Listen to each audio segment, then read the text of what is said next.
Ang intense ng mga kaganapan ngayon sa abot kamay na pangarap sapagkat guguho ang mundo ni Moira dahil sa sasapitin ng anak niyang si Zoe. Dito nga ay may malaking pasabog si Justin tungkol sa totoong pagkatao ni Zoe, matapos nga itong hindi bigyan ng mana ni Don Pepe. Samantala ay ikakagulat naman nila Aling Susan at Diyosa ang plano ni Lynette na papuntahin nga ng bahay nila itong si Zoe. Mawawala naman ang pagdududa ni Lynette sa asawa niyang si Doc Carlos dahil nga sa mas iisipin nila ang kalagayan ni Zoe sa ina nitong si Moira.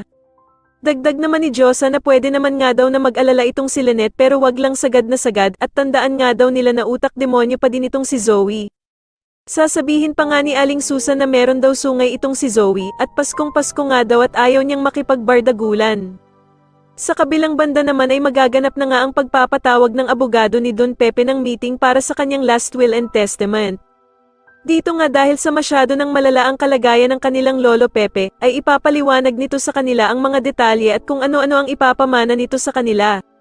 Samantala ay dadalo naman dito sila Doc Robert at Giselle kasama sila Justin, Annalyn, Zoe at Moira.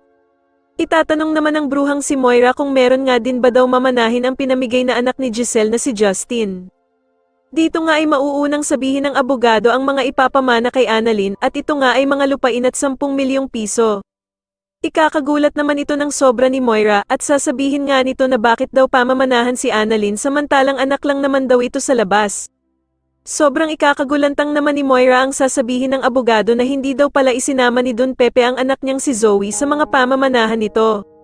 Sa tingin niyo dito na nga kaya magkaalaman na hindi totoong tanyag si Zoe at anak siya ni Doc Carlos at Moira, mas lalo na nga talagang nagiging exciting ang mga susunod na kaganapan kaya naman ay mas lalo pa nating abangan ang mas lalong gumigandang abot kamay na pangarap. Maraming salamat po sa inyong panonood at sana po ay mas subscribe niyo ako. Maraming salamat po.